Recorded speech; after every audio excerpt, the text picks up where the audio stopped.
Welcome back after this break. We're trying to seek the answer to the question, why did Parash cry? And to give the answer, here we have the captain himself, Mr. Parash Khadka, and the head coach of our cricket team, Mr. Pubudu Dasanayake. Before I welcome them on the show, a short information to all the viewers right now. If you have any questions to ask them right now live, just go to Nepali Cricket Fans on Facebook and we're going to ask them questions live. Okay, with that information, let's welcome our heroes. So guys, welcome to our show. Thank you. Parash just smiled and laughed. Okay, the first question to you. Why did you cry on that very program? See, that's something like I surprised myself as well, because normally I'm not an emotional person. Like I really wouldn't do something like that. Yeah. But it's not something that I did. It just happened. Maybe it was something inside me, something I wanted to say, something that I always wanted to say, but I never could say. But then then the member secretary had also become very emotional that day. He did. So because I've been to so many functions, attended so many, all these felicitation programs and everything. But then I don't know, that particular day, maybe something was there in me.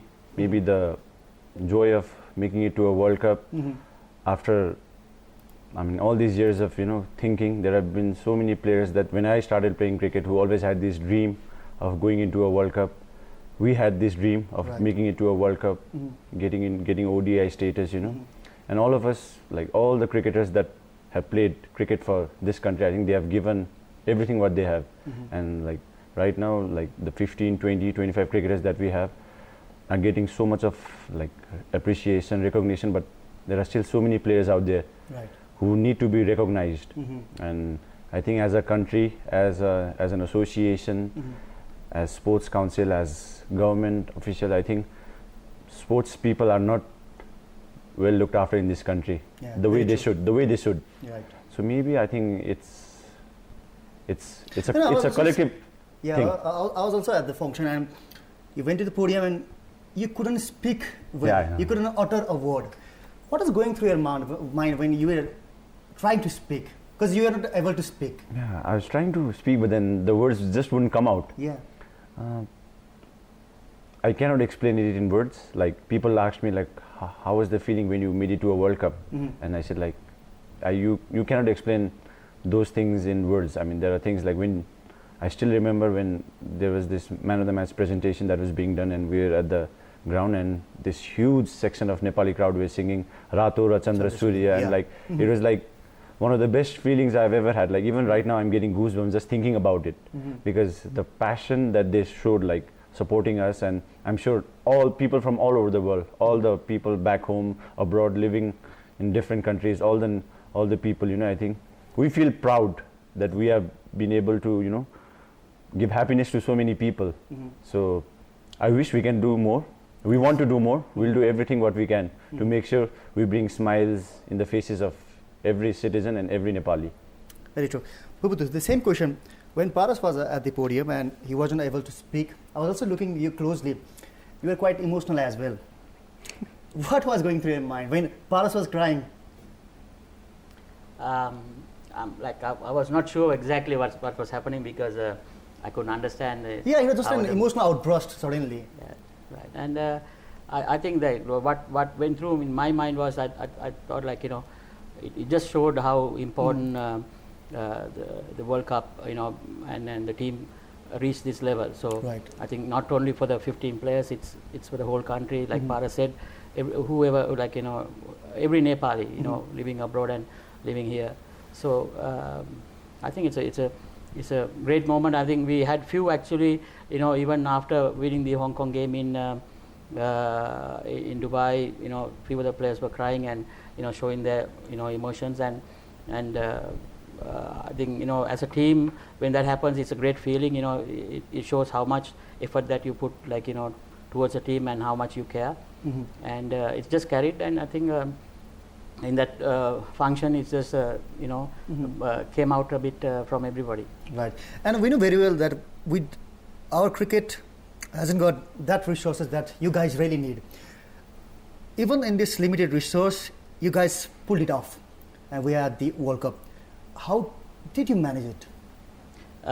For me, like, being in this associate for a while now, I know the every associate country not capable of producing top class players on their own.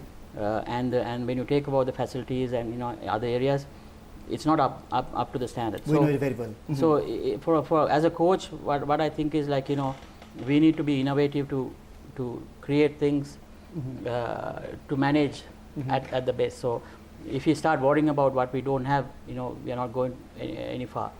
So whatever we have, we need to somehow manage and do and let the team reach a certain level. And now we actually we have reached that level, and I hope that we'll do well in New Zealand, and we'll get the ODI status as well. And from there, it's kind of tough without the facilities and other things. So from there, I think the whole nation has to grow in a way that we can sustain that level. Parash, the same question. How did you guys manage to pull it off, even though we all know we have such a limited resource? We still don't have a good stadium. The Mulpani Stadium is like Melamji project in our country. You know it very well. How did you guys manage? What is the that factor? I mean, there are many factors. Okay. You can consider, I think the way the boys were pushing themselves. Over the past 1.5, 2 years, I think we had been playing very good cricket. Okay. Almost every tournament that we went, we were winning the tournament or reaching the finals. So True. it was building up slowly but steadily. And before we went to Dubai, I think prior 2.5, 3 months, I think the boys really pushed themselves.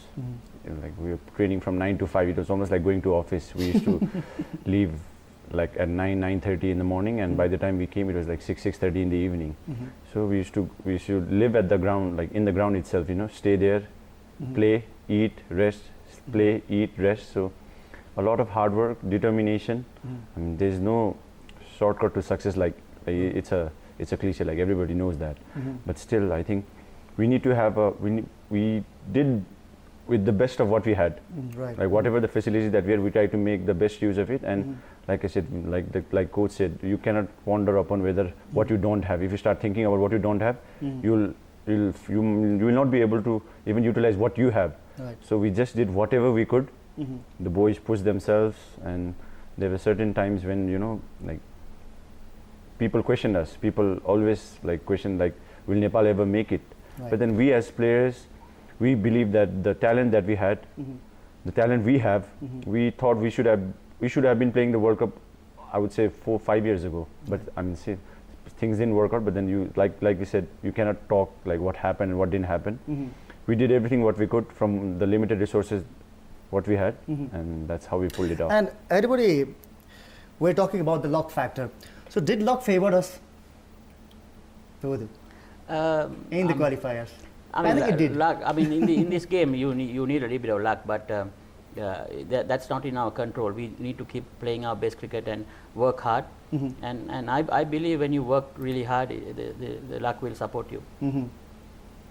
Do you also have same thing to say, Parash? Of course, fortune favors the brave. As simple as that. You're brave enough. You're determined enough. You're disciplined enough, and it's how much you really want it. I think as a country, we really wanted it.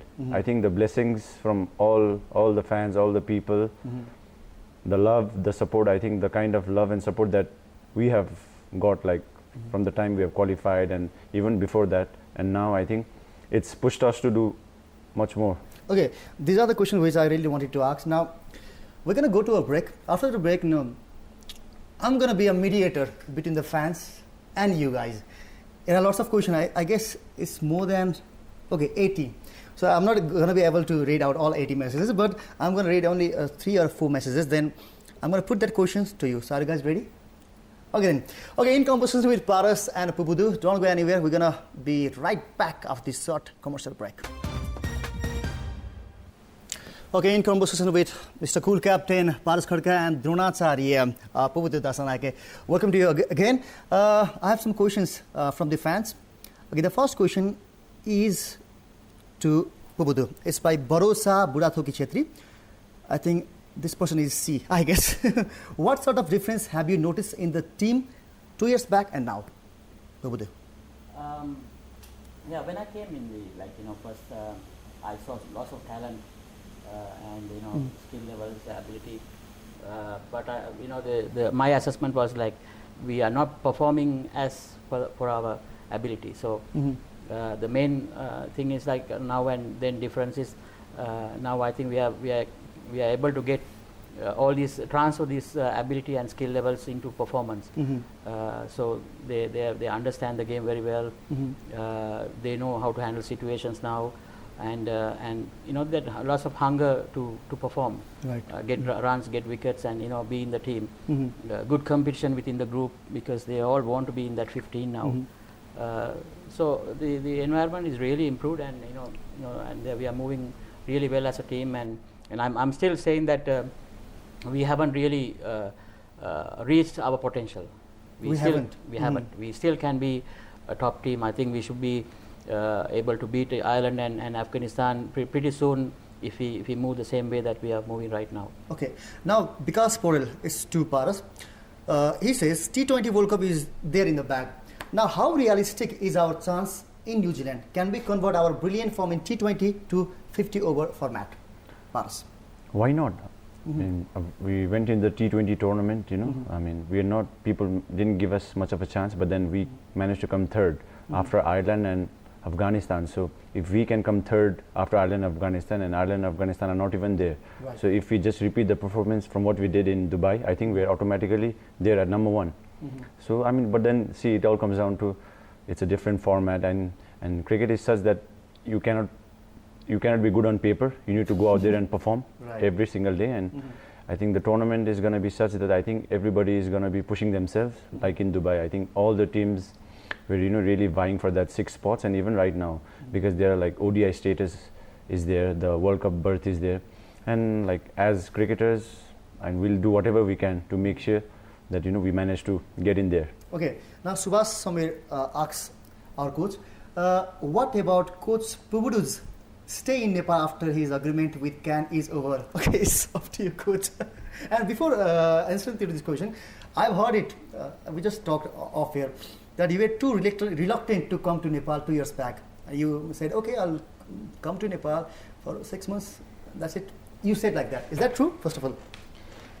Yeah, like it's when I got the call from CAN to come and coach the Nepal team, I didn't know what to say and what my plans going to be.